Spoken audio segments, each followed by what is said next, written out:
हाय दोस्तों, नमस्कार।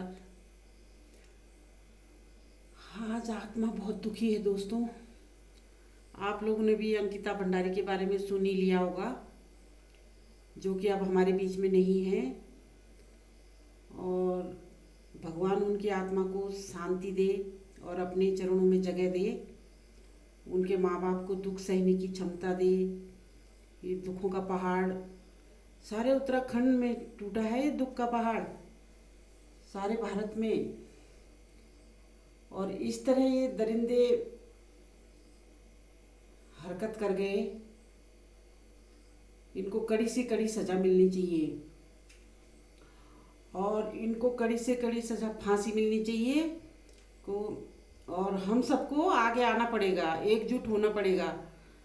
और दोस्तों, स्टेटस में किसी की फ़ोटो लगाने से उनकी आत्मा को शांति नहीं मिलेगी। अंकिता की आत्मा को शांति तब मिलेगी जब उन दरिंदों को फांसी दी जाए। जैसे उन्होंने उसको मारा वैसे ही उनको भी मारा जाए। और सीएम साहब को कठोर से कठोर कदम उठाना पड़ेगा उन आरोपियों के विरुद्ध।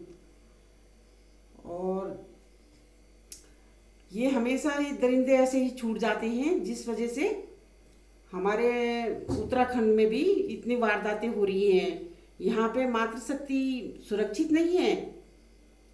और बहुत दुख के साथ कहना पड़ रहा है कि ऐसे बेटियों के साथ ऐसा व्यवहार किया जा रहा है यहाँ।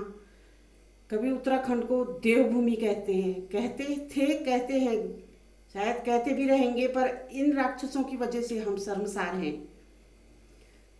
इन राक्षसों की वजह से आज उत्तराखंड बदनाम हो रहा है, शर्मसार हो रहा है। और बेटियां किस तरीके से बाहर निकलेंगी? और कहाँ गया वो नारा, बेटी पढ़ाओ बेटी बचाओ? कैसे बचेंगी बेटियां, कैसे पढ़ेंगी बेटियां? के पढ़ने वो बाहर नहीं जाएंगी। जगह जगह पर दरिंदे उनका पीछा कर रहे हैं। किस तरीके से वो जिंदगी में बाहर निकलेंगी हैं? तो बहुत मुश्किल क्षण आ रखे हैं दोस्तों। हम सभी को एकजुट होकर अंकिता को न्याय दिलाने की कोशिश करनी चाहिए और उसे न्याय मिलना चाहिए। और ये सोचो कि हम पर ये गुजर रही है, उन माँ बाप पर क्या गुजर रही होगी जिन्होंने अपने बच्चे को इतना बड़ा किया, पढ़ाया लिखाया। अगर कोई उत्तराखंड की लड़की बाहर निकलना चाहती है, मतलब आगे बढ़ना चाहती है, तो उसके पहले ही पर काट दिए गए, उड़ने से पहले ही पंख काट दिए गए। यदि ये कह रहे हैं कि कोई राजनेता का लड़का है ये पुलकित आर्य करके, तो होगा। तो क्या कहते हैं, 2-4 दिन सोच रहा होगा कि जेल में रहूंगा, फिर मैं छूट जाऊंगा। ऐसे ही होता है यहाँ, इसलिए तो ये वारदातें बढ़ रही हैं। बहुत दुखी हो रही है दोस्तों आत्मा ऐसा सुनकर। कितनी बेरहमी से उन्होंने उसको मारा, नदी में फेंक दिया मार के। और पुलकित आर्य के साथ उसके और भी थे, 2-3 कह रहे हैं और भी थे। अभी धीरे धीरे पता चलेगा कि कौन कौन थे। और कोई वनतारा रिजॉर्ट करके है ऋषिकेश में, वहाँ वो लड़की काम करती थी। लड़कियों का बाहर निकलना मुश्किल हो गया। कभी बाहर सुनते थे हम कि ऐसा हो रहा है, ऐसा हो रहा है। अब हमारे मातृभूमि, यहाँ देवभूमि कहलाने वाले उत्तराखंड में भी ऐसी वारदातें हो रही है। बहुत दुख की बात है, बहुत शर्मसार हैं हम।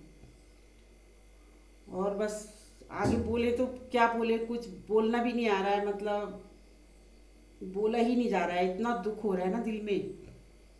और यही है कि लड़की को, उसके माँ बाप को, सबको सही न्याय मिलना चाहिए।